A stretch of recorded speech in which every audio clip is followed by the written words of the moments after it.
We'd go up to like the Highlands in Scotland and do places like Stornoway and Aviemore and do these tiny little venues for 50 quid and a few beers and, you know, maybe a bed or a sofa for the night. When I first started making music, I guess I was a teenager in Manchester. At that time, you know, Manchester had had a huge success story over the past like 5-10 years, so much amazing music coming out there. So there was guitars and stuff everywhere, so that's really how I fell into it. It wasn't necessarily a family thing or anything like that. When I started doing anything that might resemble what I do now was probably later on in my 20s. After I finished kind of playing with bands, people started getting girlfriends and, you know, full-time jobs, so they couldn't really commit.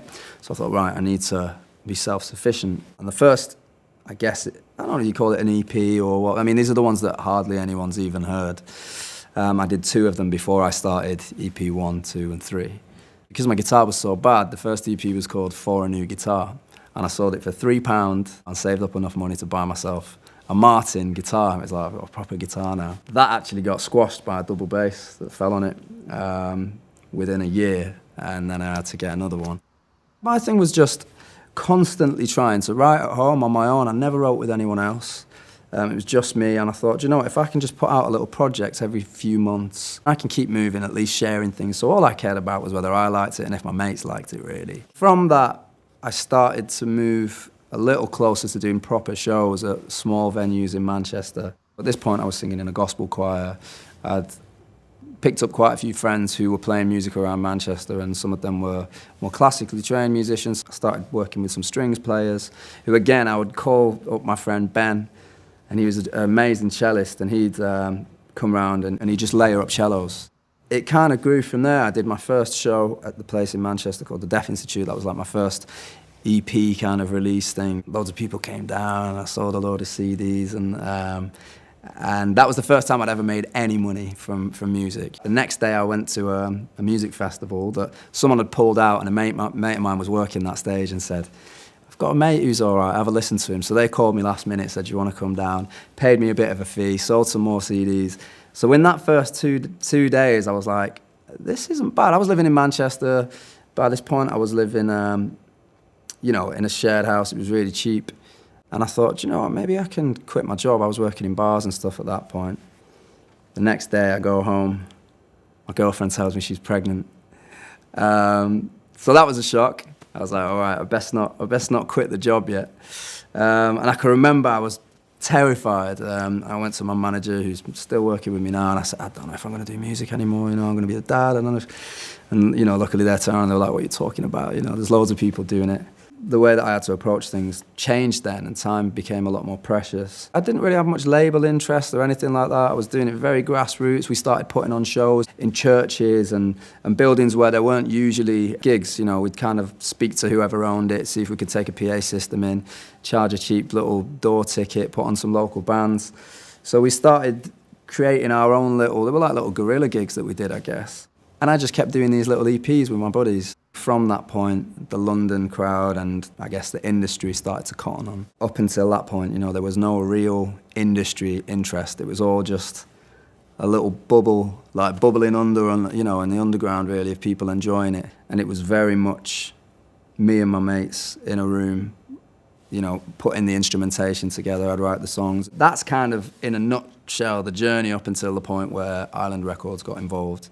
And you know, and then I started releasing EPs under them, and finally the album. Didn't sign a deal until I was 30. So at that point, my son was 2.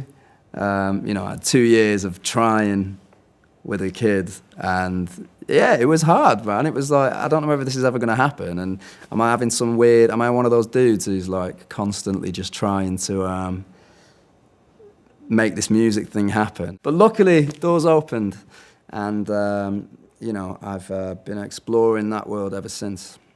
When it comes to putting out songs that have personal stories behind them, I think the whole job of an artist behind whatever kind of form of art you do is being honest and bearing that and being raw with it. And, you know, a lot of the time people gloss over it and those kind of things, and I do it as well a lot of the time. You know, it's not always easy.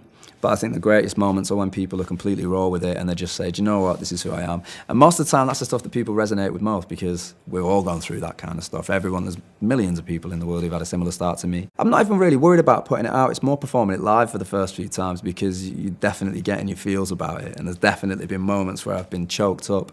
I don't know, I was raised with like 4 sisters, so I've never been too scared of like sharing my emotions, you know, they always encouraged that. So I feel very lucky in that respect. The title Raised Under Grey Skies, yeah, it's definitely a tip of the hat to Manchester or Mancunians, or I guess Northerners really, you know, rain was a big part of the imagery of my childhood and the upbringing.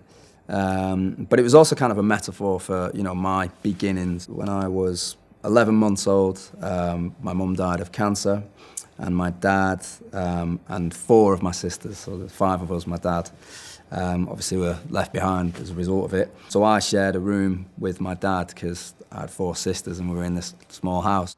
I was very close to seeing him go through that, although I was very, very young.